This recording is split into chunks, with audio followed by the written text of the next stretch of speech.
아멘.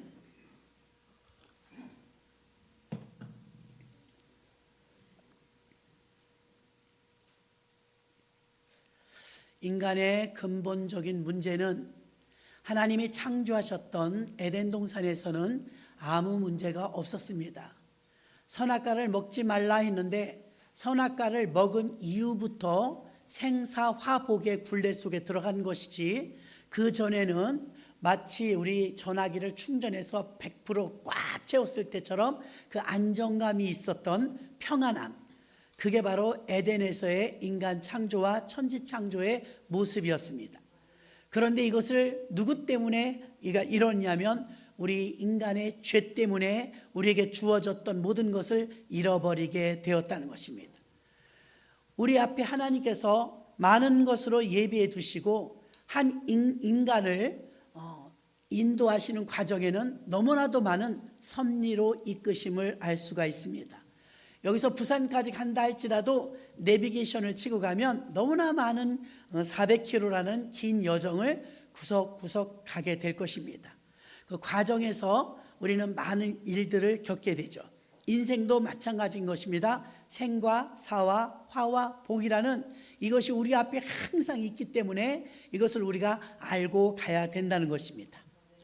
하나님께서 우리에게 생사화복, 이제 그 앞에서 우리에게 주어지는 일들을 헤쳐나가며 살기를 원하시는데, 오늘 본문의 내용은 신명기죠. 신명기는 이제 가나안 땅에 들어가서 어떻게 살아야 될 것을 가르쳐주는 말씀인데요. 창세기, 출애굽기, 레위기, 민수기, 신명기, 이 5권의 책을 모세가 썼다고 해서 모세오경이라고 합니다. 이 모세오경 속에서 지금 모세가 고별 설교를 하는 장면에 이 대목이 나오는 것입니다. 여러분이라면 마지막 유언이나 마지막 말을 남길 때 평상시 흔하게 썼던 말보다는 압축된 말을 골라서 하게 될 것입니다. 이제 모세는 마지막 설교를 하면서 생사화복에 관해서 말해주고 있습니다. 성경에 나오는 수많은 믿음의 거장들은요, 인생이 평탄했더라고 말하지 않습니다. 주님이 그들의 인생을 이끄실 때 어떻게 하면 하나님의 이끄시는 그 테두리 안에서 구름기둥과 불기둥의 인도함을 받았던 이스라엘 백성들처럼 우리들이 이탈되지 않고 그 무리 속에 있어서 하나님의 이끄심에 우리가 들어가 있어야 될 줄로 믿습니다. 세상 사람들은요, 운명론을 믿습니다. 운명론. 자기의 태어난 생년월일 일시를 대면은요, 그의 사주가 나온다고 합니다. 그럼 그렇게 풀어진 사주가 내 운명이라고 받아들이는 운명론자들이 있습니다. 성경에서는 어느 곳도 운명론을 받아들이지 않습니다. 왜 그러냐면 이게 예정론과 비슷한데요, 사실은 이 운명론을 더 초과하는 그 초월되는 법이 바로 하나님의 섭리인 줄로 믿습니다. 우연이다, 인연이다, 행운이다, 우리 기독교인들은 그런 말을 안 씁니다. 왜 그러냐면 우연히 일어나는 일은 없습니다. 내게 닥친 일이 내가 어떻게 하다 요행을 받은 행운이다, 그런 말도 쓰지 않습니다. 모든 것은 하나님의 섭리 안에 있습니다. 우리는 그 섭리를 인정하고 받아들여야 될 줄로 믿습니다. 우리가 선택할 수 있는 건 우리 로봇이 아니기 때문에요, 선택할 수 있는 것은 생명의 길을 갈 것인가, 사망의 길을 갈 것인가, 예수님을 받아들일 것인가, 예수님을 거부할 것인가, 이 선택의 자유는 주셨습니다. 여러분들은 이 선택에서 생명의 길로 들어오시기 때문에 이 자리에 계신 줄로 믿습니다. 에덴 동산에서는 완벽한 복이었지만 에덴 동산에서 나오고부터는 생사화복이 인간들의 굴레 속에 들어오게 되었습니다. 이것을 잘못 받아들이면 사람들은 나의 운명이야 이렇게 받아들입니다. 하나님은 그 운명을 바로 하나님의 섭리로 바꾸어서 하나님의 인도하심 속에 목적을 얼마든지, 하나님 우리 인생을 인도하실 때 섭리 안에서 놀라운 계획을 가지고 계심을 믿으시기를 바랍니다. 선택의 자유를 우리가 잘못 선택하면 생명과 사망 가운데, 복과 저주 가운데 나쁜 것으로 흘러들어갈 수가 있다는 것입니다. 오늘 30장 16절에 보면 이 16절 한 절 속에 3가지의 내용이 나와 있습니다. 곧 내가 오늘날 너를 명하여 내 하나님 여호와를 사랑하라. 하나님을 사랑하라. 이웃을 사랑하고 하나님을 사랑하고 이 사랑을 하라고 명령하고 있습니다. 그 다음에 명령과 규례와 법도를 지키라. 말씀대로 행하라, 지키라 말하고 있습니다.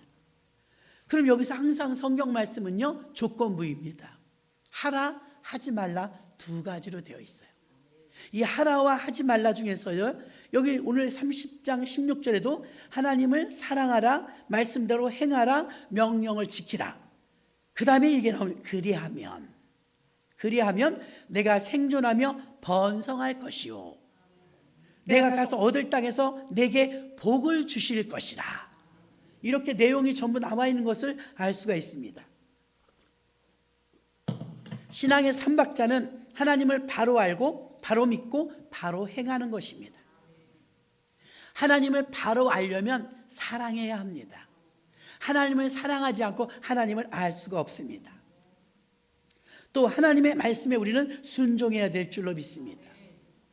맹종이 아니고 순종인 것입니다. 20절에서도 그리고 나서 그에게 부종하라. 하나님께 부종하라는 말은요, 헬라어에 보니까 다바크라고 되어 있습니다.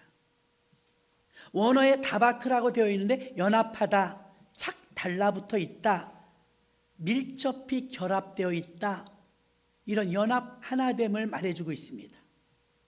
각별한 애정과 우정이 포함된 상태를 말하는데요, 이것이 바로 부종하라입니다. 그러면 하나님의 섭리와 운명이 어떻게 다를까요? 운명은요, 세상에서는 운명, 숙명, 그냥 받아들이는 게 운명이고 숙명입니다. 불행한 일이 생겨도, 사건 사고가 생겨도 운명이야, 그냥 그대로 받아들입니다. 그렇게 살면 어떻게 됩니까? 인생이 바뀌지 않습니다. 운명론자들은요, 사건 사고가 생기면 즉시로 비관하고 좌절합니다.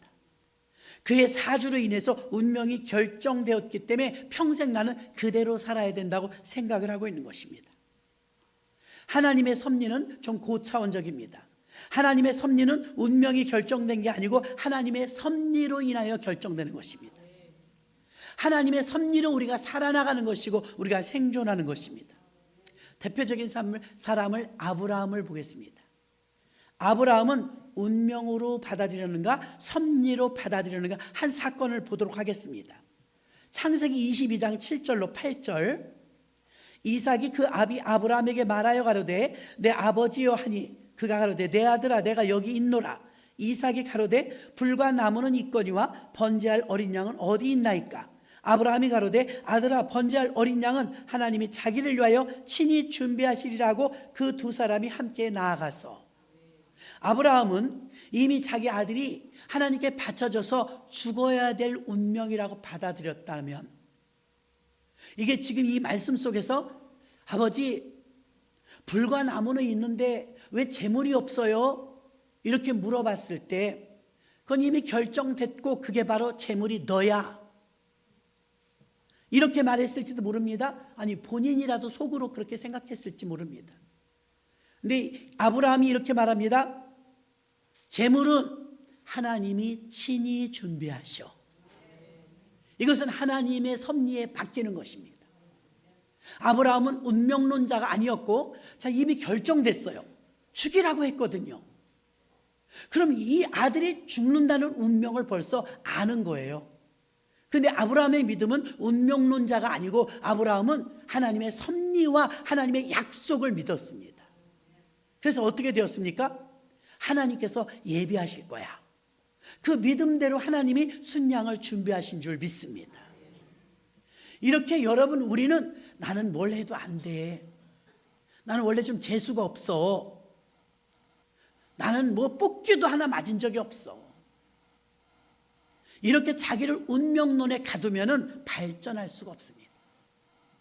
언제나 하나님께서 열어주실 걸 기대해야 될 줄로 믿습니다.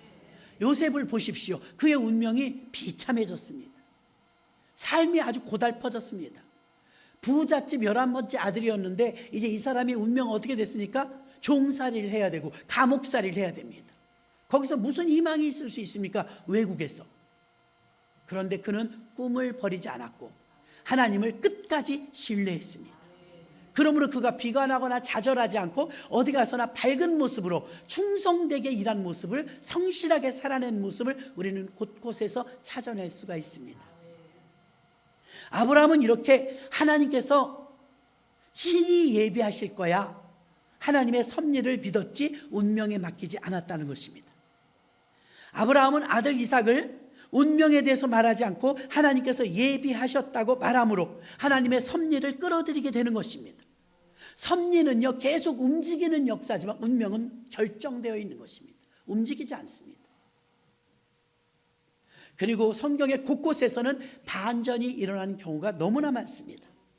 창세기 22장 13절로 14절 보겠습니다. 아브라함이 눈을 들어 살펴본즉 한 수양이 뒤에 있는데 뿔이 수풀에 걸렸는지라. 아브라함이 가서 그 수양을 가져다가 아들을 대신하여 번제로 드렸더라. 아브라함이 그 땅 이름을 여호와 이레라 하였으므로 오늘까지 사람들이 이르기를 여호와의 산에서 준비되리라 하더라. 아멘. 우리 교회는 이레라는 이름이 2명 있어요. 너무 좋은 이름이죠. 여호와가 예비하시리라. 이거는 하나님의 섭리 안에 들어간 인생인 것입니다. 하나님이 그를 위해서 늘 준비하신다는 그런 의미인 줄로 믿습니다. 하나님께서 이삭 대신에 수양을 준비하셨어요. 자, 모리아산이 이렇게 있습니다. 그러면 아브라함과 이삭이 이쪽에서 올라가고 있으면 산 너머는 보이지 않지만 하나님은 수양을 이쪽에서 보내고 있었다는 것입니다. 만약에 아브라함이 가다 생각이 깊어져서 멈췄다, 수양도 올라가다 멈췄을 것입니다. 근데 아브라함이 이삭을 데리고 꾸준하게 올라가니까 하나님은 반대편에서도 수양을 꾸준하게 올라가고 수풀에 뿔이 걸렸다. 여러분, 하늘하늘한 수풀에 수양에 뿔이 걸릴 수는 없어요. 툭 끊으면 되죠. 수풀인데. 그러니까 하나님은 그 믿음대로 진척이 되게끔 하셨는데 한쪽에서 아브라함이 믿음으로 올라갈 때 다른 한편에서는 예비된 것이 올라가고 있었던 것입니다. 정상에서 만난 것이죠. 이렇게 우리가 하나님 앞에 아브라함과 같은 믿음으로 하나님의 섭리와 약속을 믿어야 될 줄로 믿습니다. 이렇게 하나님의 섭리 안에서 살려면 믿음이 필요해요. 믿음. 여러분, 야곱의 이야기를 잘 아실 것입니다. 야곱은요, 가장 사랑하는 아들 요셉을 잃었어요. 요셉이 죽은 건 아니었는데 죽은 줄 알았죠. 죽은 줄 알았는데 나중에는 이제 가뭄이 들어서 2년 차에 들어가니까 모아놨던 곡식까지 다 먹었어요. 식구는 70명이나 되는데 가만히 소문을 들어보니까 애굽에는 곡식이 있다는 거예요. 아, 우리나라는 곡식이 없는데 어떻게 애굽에는 곡식이 있지? 아들들을 보냅니다. 보내가지고 곡식을 사갖고 오게 하는데 요셉이 보니까 자기 형들이 진짜 온 거예요. 그래서 묘안을 생각해내죠. 뭘 훔쳐가지 않았는데 훔쳐갔다 그러고 자루 속에다가 물건을 숨겨두었어요. 도적으로 몰아서 간첩으로 몰죠. 아니라고 하니까 우리 아버지는 한 아버지에서 12아들이 있었는데 하나들은 죽고 막내 아들은 아버지랑 있고 우리가 10명이 온 것이다. 자세히 설명하면서 자꾸 증명하려고 했습니다. 이미 요셉은 다 알고 있죠. 그런데 애굽의 나라 말을 쓰니까 요셉이라고는 상상도 못합니다. 그런데 당신의 가족들이 굶고 있다니까 한 명만 볼모로 잡아놓고 갔다 오되 올 때는 정말인지 아닌지 알려니까 막내 동생을 데려오시오. 그럼 내가 믿겠소. 이렇게 해서 보냅니다. 그때 시므온이 잡혀서 볼모로 잡히는데 시므온은 감옥에 놔두고 전부 간 거예요. 가서 야곱 아버지에게 말합니다. 아버지, 이러고 저러고 이래갖고요, 다음에 쌀을 사러 올 때는요 베냐민을 데려가야 돼요. 아버지가 뭐 옷을 찢으면서 역정냅니다. 너희가 어찌하여 쓸데없이 베냐민이 있다고 하였느냐? 베냐민이 있다는 소리를 안 했으면 데려오라고 안 했을 텐데 왜 베냐민 얘기를 해서 이렇게 화를 부르느냐? 막 노발대발합니다. 자식들이 말합니다. 아버지, 그 사람이, 높은 사람이 우리 베냐민을 데려오라고 할 줄 우리가 알았나요? 왜 데려오라고 하는지 모르겠어요. 근데 우리가 증명되고 간첩이 아니라는 걸 알려주려면 다음에 쌀 사러 갈 때 베냐민 안 데려가면 우리 못 갑니다. 시므온은 그럼 못 데려옵니다. 이렇게 말했어요. 버티다가 아버지가 70명의 가족이 쌀이 또 떨어졌네요. 어쩔 수 없이 아니 이제 흉년이 끝날 줄 알았는데 안 끝났어요. 아직도 5년이나 남았죠. 요셉은 알고 있었어요. 곡식 떨어졌으니까 또 올 것이다. 참 요셉은 기다리기도 잘합니다. 그런데 이제 아버지한테 베냐민을 달라고 그러니까 아버지가 안 된다. 아버지의 생명과 베냐민의 생명이 결탁됐어요. 요셉도 죽었는데 요셉의 동생까지 데려가면 나는 못 산다. 버티다 할 수 없이 내가 막내 아들도 이르면 이르리로다 하면서 막내를 보낼 때 아버지 마음은 찢어졌어요. 여기서 우리가 운명으로 받아들일 때 야곱의 마음이 천갈래 만갈래 찢어졌을 거예요. 이런 고통이 하나님 잘 믿는 야곱에게 왜 이런 일이 있을까? 섭리를 들여다보지 못하면 이건 너무 비극적인 사건이었습니다. 우리는 독자니까 성경을 보고 다 알잖아요. 빨리 보내지. 빨리 갈수록 고생 안 했다 이 말입니다. 버틸 때까지 버티다가 마지막에 어쩔 수 없이 보낸 거 아닙니까? 그리고 베냐민이 왔는데 마음이 막 들떠가지고 20년 다 돼서 만난 동생을 부둥켜 안고 싶었지만 형들을 한번 실험하고 싶었습니다. 융숭하게 대접을 해주고 쌀을 사가지고 돌아가는 베냐민 자루에다가 또 은잔을 숨겨둔 거예요. 작전입니다. 그리고 나서 또 뒤따라오는 병사들에 의해서 또 잡혀갑니다. 호언장담합니다. 우리는 평범한 민간인입니다. 우리는 도적들이 아닙니다. 하여튼 우리들 자루에서 도적질에 간 물건이 나오면 그 사람은 죽여도 좋습니다. 이 정도로 자신만만했어요. 안 훔쳤으니까요. 그런데 뭐 재간 있나요? 몰래 넣어놨는데 하나하나 다 열어보니까 어때요? 마지막 베냐민의 자루에서 물건이 나오지 않았습니까? 그때 형들이 막 가슴을 찢으면서 아버지하고 막 신신당부하면서 아버지, 베냐민에게 무슨 일이 있으면 내가 대신해서 죽고 베냐민 데려올 테니까 이번에 보내요. 우리가 잘 데리고 갔다 잘 데리고 올게요. 아버지한테 너무나 설득을 많이 해놨기 때문에 베냐민의 자루에서 물건이 나오니까 사시나무 떨듯 떨었습니다. 그때 네 번째 형인 유다가 나섭니다. 요셉에게, 요셉이 동생인 줄도 모르고 총리님 부탁이 있습니다. 무엇이요? 요셉도 지금 테스트하는 거예요. 자기는 그 옛날에 팔아먹었지만 지금도 형들이 동기간에 우애가 없는지, 배다른 동생을, 이복 동생을 버리고 갈 건지 그거에 대해서 테스트하고 싶었던 거예요. 이 아이는 그 어미가 낳은 유일한 하나입니다. 그의 형이 있었는데 죽었어요. 우리 아버지가 얘를 얼마나 사랑하냐면 아버지의 생명과 이 막내의 생명이 결탁되어 있습니다. 막내가 집에를 못 가면 우리 아버지는 돌아가십니다. 연로하셔서. 제가 부탁한데 오해가 풀리고 수사가 끝날 때까지 우리 아우 베냐민은 보내주고 저를 대신 볼모 잡으세요. 제가 감옥에 있겠습니다. 이제 형들의 마음이 확인된 거예요. 변했구나. 형들이 이제는 동생을 사랑하는구나. 이제 팔아먹고 가지 않는구나. 이게 확인이 되니까 억제하던 정이 올라와서 방성대곡하고 울었더라고 성경은 기록하고 있는 줄로 믿습니다. 그리고 나서 설득합니다. 형들 오해하지 마세요. 형들이 저를 팔았다고 너무 죄책감에도 시달리지 마세요. 하나님은 악을 선으로 바꿔주시사, 아멘. 섭리죠. 악을 선으로 바꿔주시사 이렇게 엄청난 기근과 가뭄이 올 걸 알고 저를 형들보다 먼저 여기 보내셔서 이 나라와 주변 국가를 살리게 하시려는 하나님의 뜻, 하나님의 섭리가 있었으므로 한탄하지 마소서, 울지 마소서, 겁내지 마소서 이렇게 설득하니까 부둥켜 안고 울고 불고 난리치고요.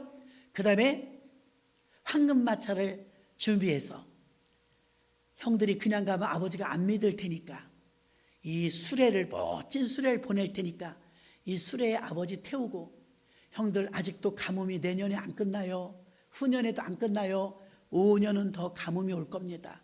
거기서 계시면 못 삽니다. 여기 이 애굽으로 이민 와서 사세요.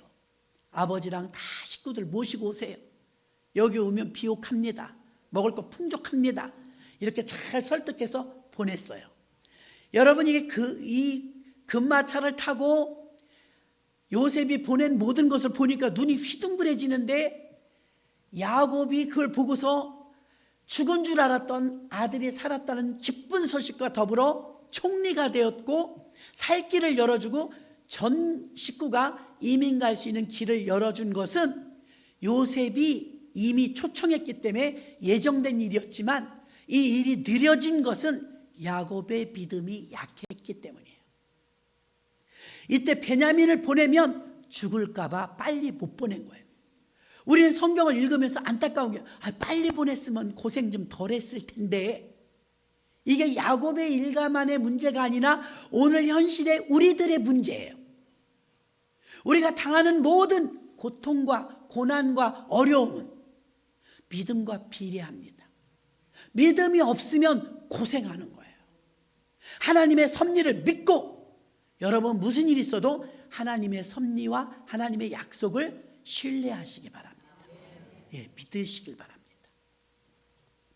믿으니까 야곱이 요셉이 보낸 수레를 보고 눈이 휘둥그레지면서 살 길이 열려서 온 식구가 다 애굽으로 건너가게 된 경위가 그렇게 된 사건 아닙니까?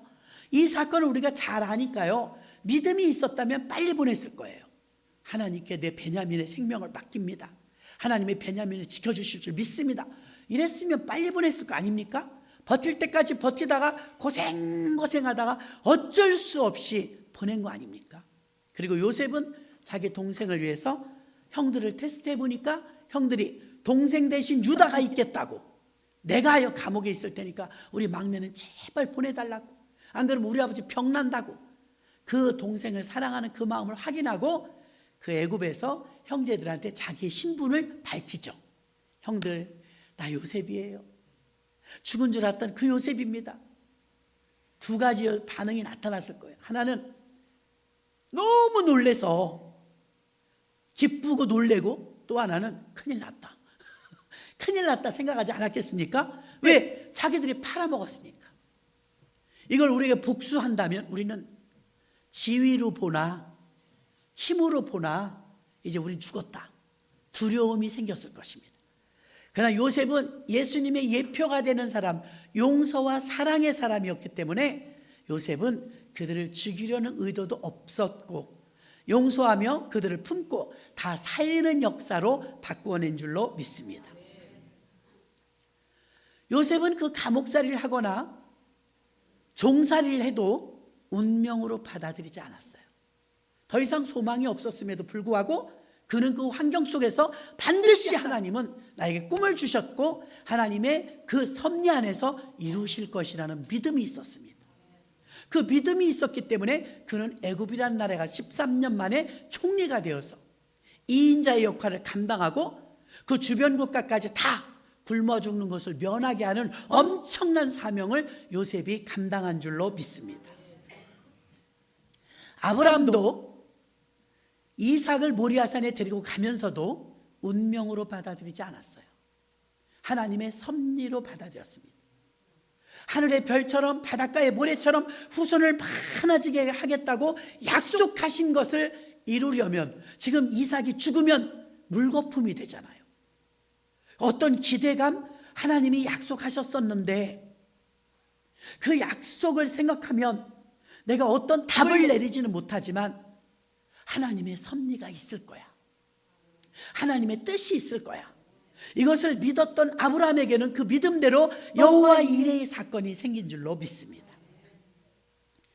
오늘 창세기 22장의 이삭과 수양이 준비된 사건을 통해서 예상치 못한 성경이 나타난 많은 반전이 있지만 반전의 하나가 될 수 있습니다.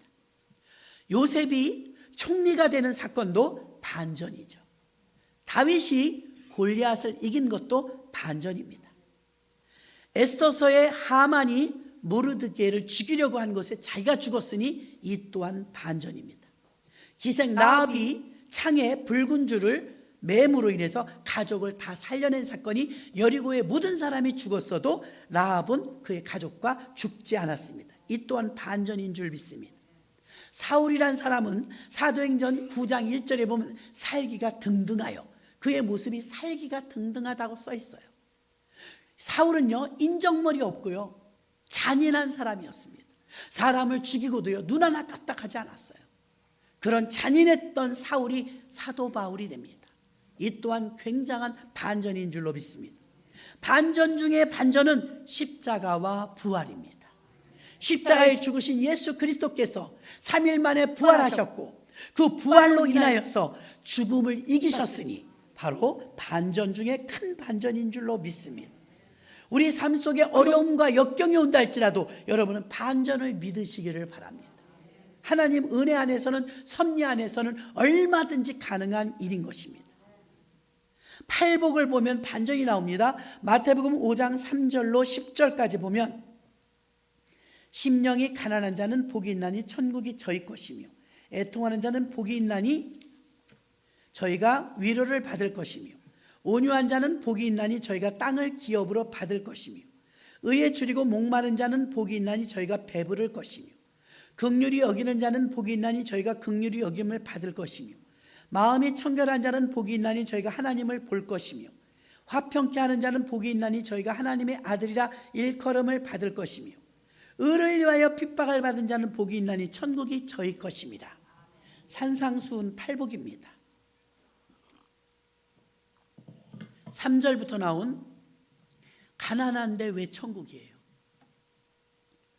가난한 게 좋아요? 저희 어머니가 그러시더라고요. 너무너무 가난할 때,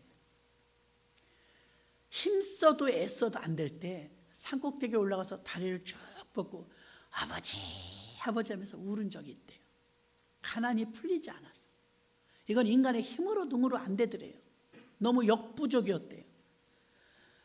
어떻게 살라고요 하면서 막 엉엉 울었다고 해요. 그건 너무나 큰 힘듦이었고 마치 트라우마처럼 지금도 생각하면 찡하대요. 그럼 여러분, 가난이 좋은 게 아니에요. 행복한 게 아니에요. 건장한 한 자녀 넷 키우는 주부가 다리를 쭉 뻗고 엉엉 울은 게 가난 때문이었어요.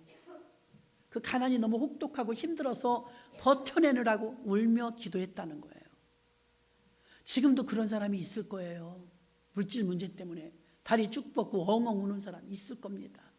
여러분, 가난한 건 힘든 거예요. 가난이 죄는 아니지만 많이 불편해요. 얼마나 힘든지. 가난 정말 싫어요. 근데 여러분, 가난이 왜 천국이라 그래요? 가난은 좋은 게 아닌데. 가난이 천국이 될 수 있는 곳 오직 유일하게 반전, 성경에 있는 이야기입니다. 가난한데 천국이래요. 이게 가능한 것은 믿음 안에서 가능합니다. 믿음 안에서. 또 의에 줄이대요. 줄인 게 뭐예요? 배고픈 거잖아요. 줄인 거하고 배부른 거랑 정반대 아닙니까? 줄이고 목마른 자는 배부름이 있을 것이래요. 이거 반전 아닙니까? 아니, 줄인데 배고픈데 어떻게 배불러요? 그런데 하나님의 말씀 안에서는요, 의에 줄인데 배부르대요. 이거 반전 아닙니까? 의를 위하여 핍박을 받는데요. 핍박을 받으면 고난입니다. 핍박을 안 받아봐서 그렇지 핍박을 받으면 견디기가 힘들어요. 핍박을 이겨내고 믿음을 지키느라고 얼마나들 힘들었나 몰라요. 근데 핍박을 받는 자가요, 천국을 소유한대요. 그 고난이 어떻게 천국이 되냐 이 말입니다. 성경에는 곳곳에서 이렇게 반전을 기록해 놓은 줄로 믿습니다. 우리가 쉽게 말해서 교회를 두 개의 교회를 봅니다. 하나는 무형의 교회, 하나는 유형의 교회. 자, 무형의 교회는 심령의 성전이겠죠. 유형의 교회는 보이는 교회 건물이겠죠. 그런데 보이는 교회에 대해서는요, 성경에 뭐라고 쓰였습니까? 미스터리라고 기록되어 있어요. 미스터리. 미스터리는요, 신비하다, 신비한 비밀 이런 뜻이에요. 신비한 비밀. 근데 보이지 않는 성전, 보이지 않는 교회는요, 뭐라고 기록돼서 시크릿. 시크릿은요, 숨겨진 비밀이에요. 숨겨진 비밀과 보여지는 신비의 비밀, 이게 두 교회 안에 공존하고 있다는 거예요. 우리 액면 그대로. 성경은 전부 역설적입니다. 죽고자 하느냐, 살고자 하느냐, 죽어라. 높아지고자 하느냐, 낮아져라. 상석에 앉고 싶으냐, 말 속으로 가라. 전부 반대 아닙니까? 그래서 이 역전, 대역전의 드라마, 항상 반전이 있는 것은 성경과 하나님 안에서는 흔하게 있는 일이에요. 근데 여러분의 믿음을 한번 점검해 보세요. 교회를 다니고 집사님이고 권사님인데도요, 간혹 이런 분들의 이야기를 들어요. 몇 살이냐고 물어보면요, 몇 살을 잘 기억 못할 때가 있어요. 그럼 불쑥 나온 소리가, 나 잔내비띠, 나 뱀띠. 이게 띠로 말해요. 전 띠로 말해도 몇 살인지 모르겠더라고요. 곧 동년배 중에서는 띠로 말하면 금방 알아듣죠. 위에 있는지 아래에 있는지 금방 알죠. 근데 우리가 너무 오랜 세월을 이게 유교 사상과 불교 사상에 찌들려 갔고요, 다시 태어나면 뭐로 태어나고 싶어? 다시 못 태어나요. 근데 그런 말도 써요. 당신 다음에 또 결혼해도 나랑 결혼할 거야? 괜히 물어봐요. 그럴 일이 없다니까요. 그런데 나는 뱀띠예요. 그러면 뱀띠구나. 봄에 성하겠네. 이래요. 나는 말띠야. 아유, 그러면 뭐 역마가 껴갖고요, 맨날 나가 살아야 돼요. 이래요.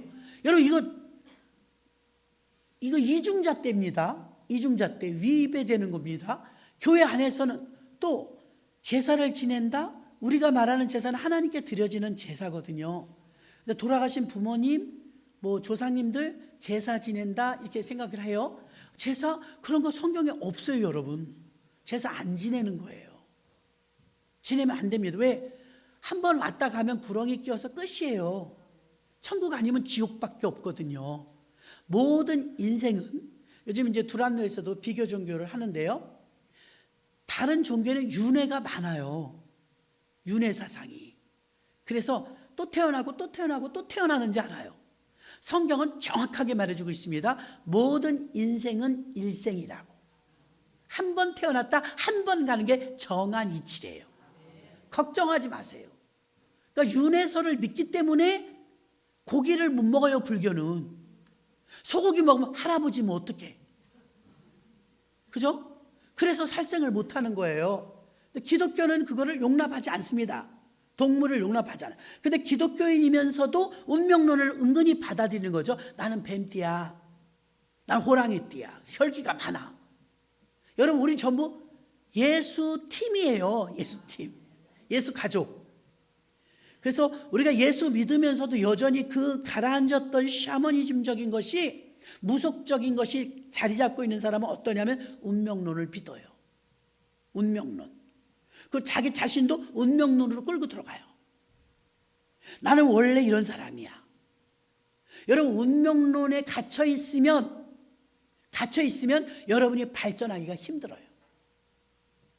하나님의 섭리 안으로 들어오시기를 바랍니다. 여러분의 신앙이 운명론에 바탕된 신앙인지 하나님의 섭리에 바탕된 신앙인지 여기서 많이 차이 납니다. 여러분들이 운명에 갇혀있는 신앙이라면 발전이 힘들고요, 긍정적인 것을 기대할 수가 없어요. 자기가 덫을 놨기 때문에. 그런데 하나님의 섭리를 무한대로 맡겨드리는 거예요. 무한대로. 그러면 하나님은 여러분을 믿음의 큰 분량 따라 얼마든지 크게 쓰십니다. 얼마든지.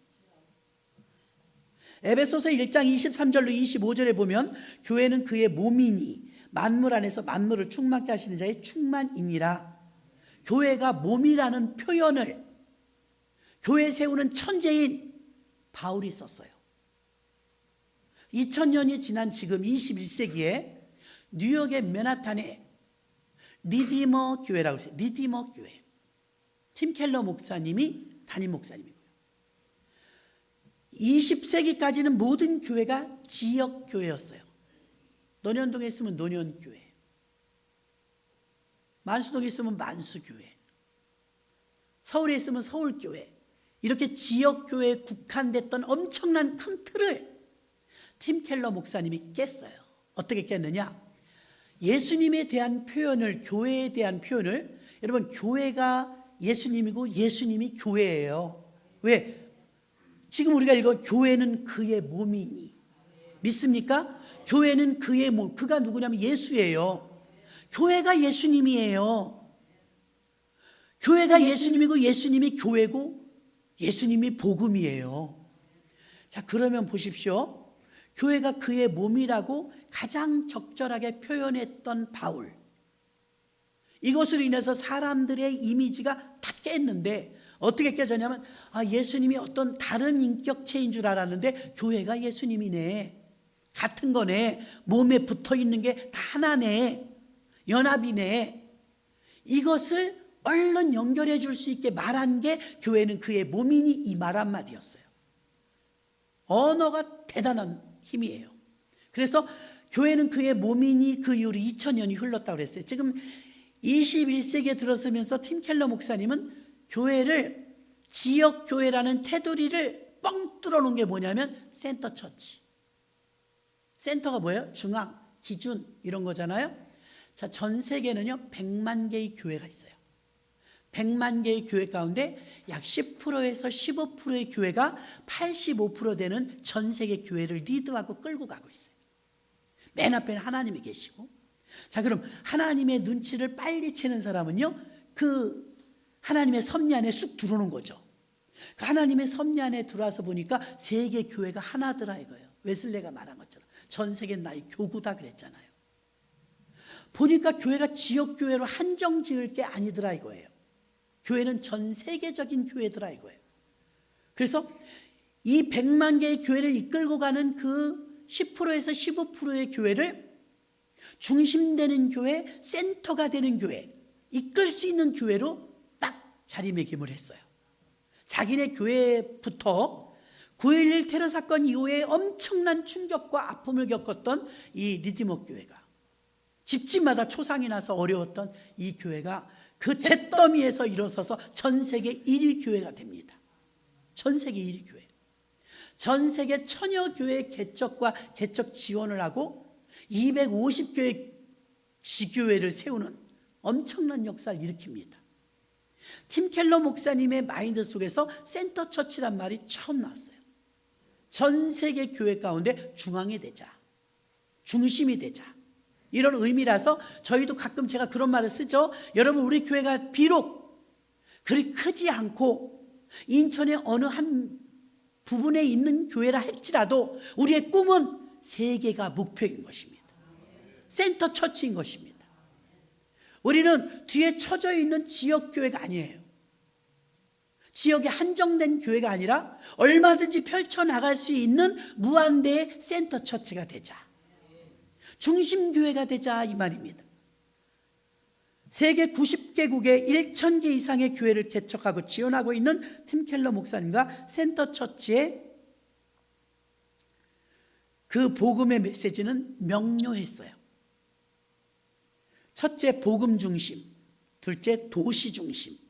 셋째, 운동의 역동성으로 그리스도 중심. 센터 처치의 교회관은 이렇게 명료했어요. 착한 일도 많이 하고 복지도 하고 의료행위도 하고 뭐 이런 거 하는 게 아니라 지지부지하게 그냥 복음 중심, 도시 중심. 예수님도 복음을 전하러 다니실 때 마을로 들어가사 뭐 예루살렘으로 가사 이런 표현이 있잖아요. 복음의 겨냥은 사람도 없는 뭐 시골에 가서 산에 가서가 아니라 사람 많이 있는 도시 집중이었다는 거예요. 도시 집중. 근데 우리나라는요 그 기회를 한번 놓쳤어요. 1200만 성도가 되고 8만 5천 개의 교회가 정점을 찍을 때 한국교회는 무서울 게 없었어요. 돈 있지, 힘 있지, 사람 있지.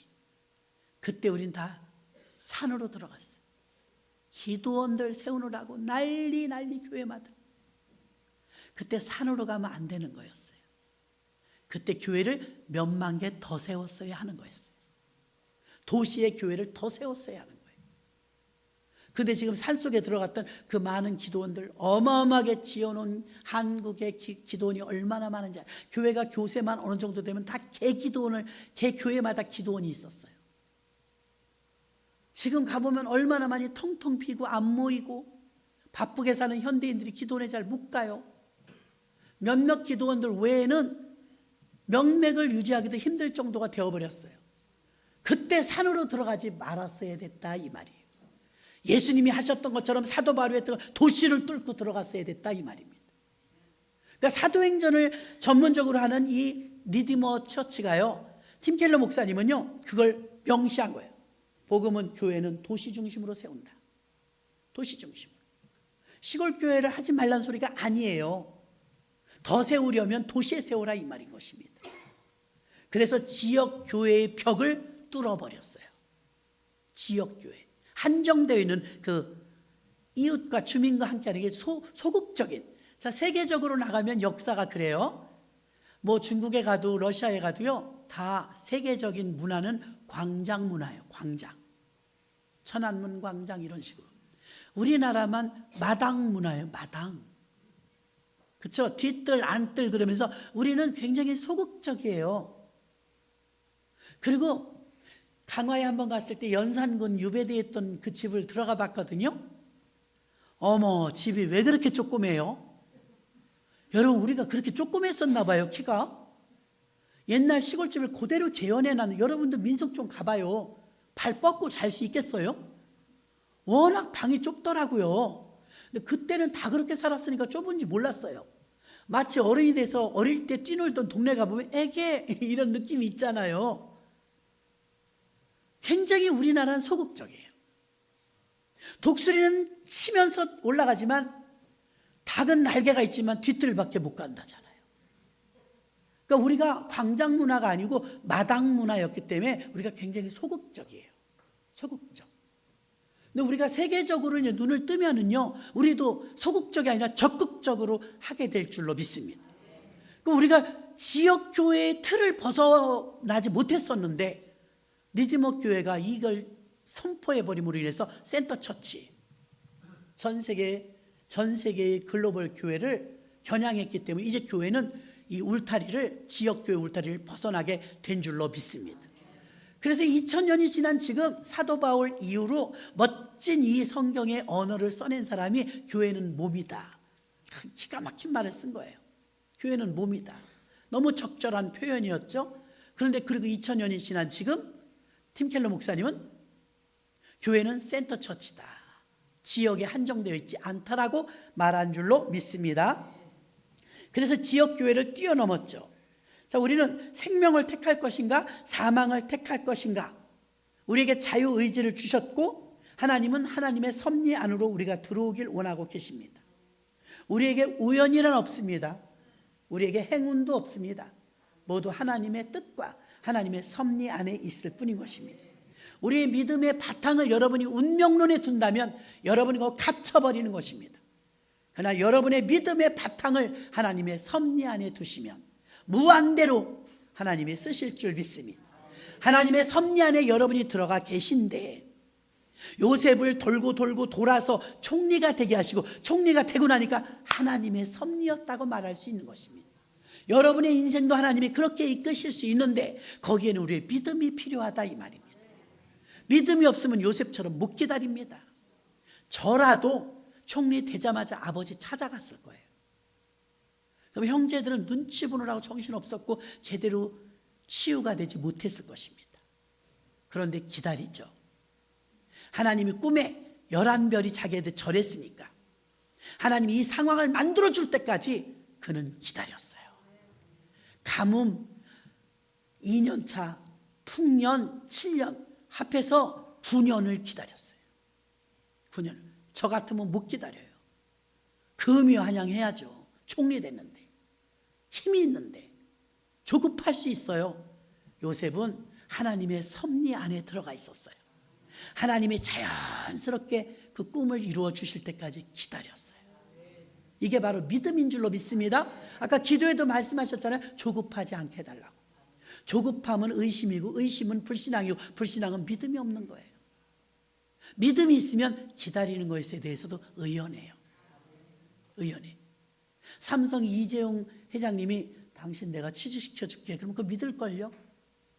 젊은이에게 당신 내가 취직시켜줄게. 걱정하지 마. 그럼 취직시켜줄 거 아니에요?